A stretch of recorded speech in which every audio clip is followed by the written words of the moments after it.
Antes que nada, me gustaría aclarar que no soy un detractor ni hater de Blue Protocol, pero me pareció interesante abordar las principales quejas que tienen los jugadores al respecto del juego.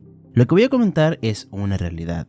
No son cosas que pueden pasar o que están en el aire. Son cosas que te toparás el día 9 de octubre cuando Blue Protocol Star Resonance salga de manera global.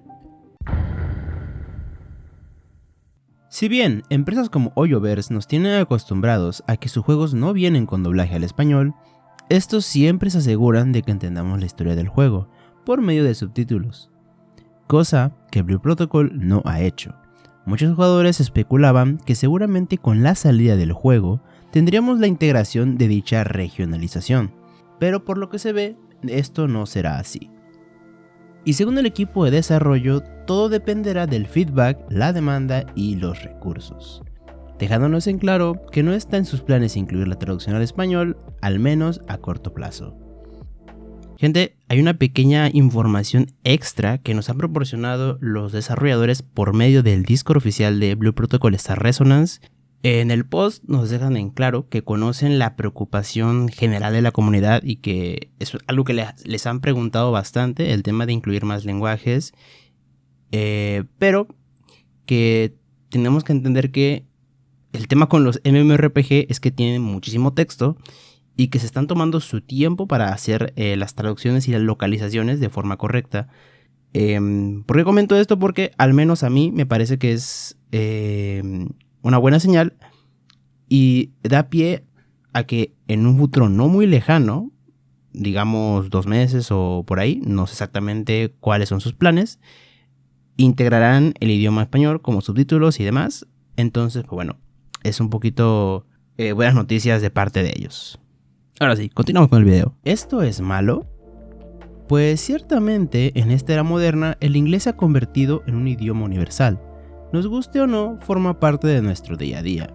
Lamentablemente que el juego no cuente con la traducción al español desde el inicio hará que el público que disfruta del lore lo tenga un poco más difícil, e incluso muchos llegarán a plantearse saltar totalmente los diálogos, ya que por muy interesante que pudiera resultar la historia, muy pocos estarán dispuestos a ir traduciendo todo el texto para entender por completo lo que está pasando a su alrededor.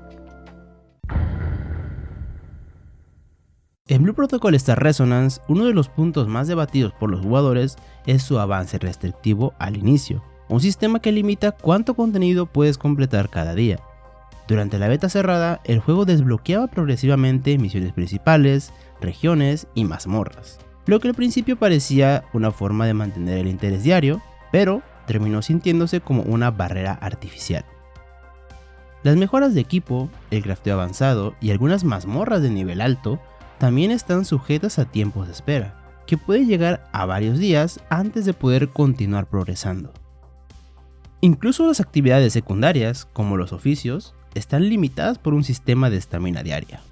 Este modelo busca equilibrar el ritmo de juego y evitar que unos jugadores se adelanten demasiado. Pero para quienes disfrutan de avanzar rápido o explorar libremente, puede resultar frustrante.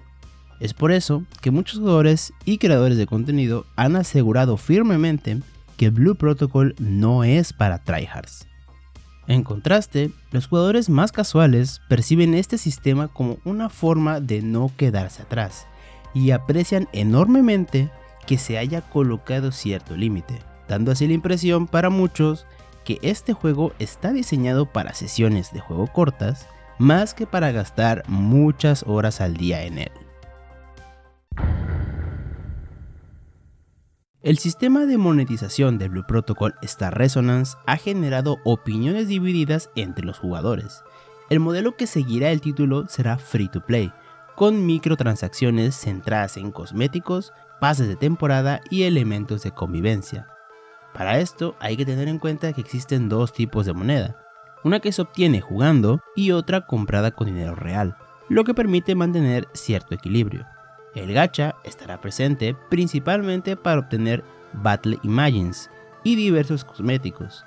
Aunque los desarrolladores aseguran que todo el contenido progresivo puede conseguirse sin pagar, las bajas tasas de obtención de ítems raros y la presencia de ligeras ventajas en el combate hacen saltar las alarmas por un posible pay to win encubierto.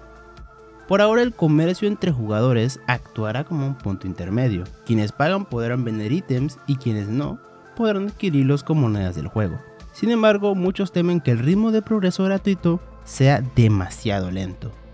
Incluso, aunque las microtransacciones no representan una clara ventaja en el combate, muchos afirman que si hay un pay to win excesivo, esto también podría ser un problema.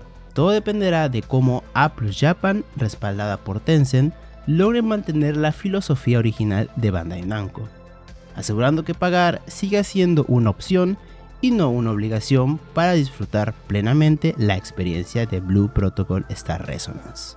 Existen algunos detalles más que causan controversia en la comunidad, pero no los consideré suficientemente relevantes como para incluirlos.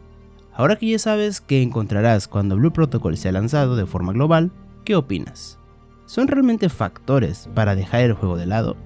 ¿Crees que A+ Japan logre regular adecuadamente el sistema de monetización? Pon en los comentarios de abajo y no olvides dejar tu like y suscribirte para no perderte ningún video. Yo soy Hitsu y nos vemos hasta la próxima.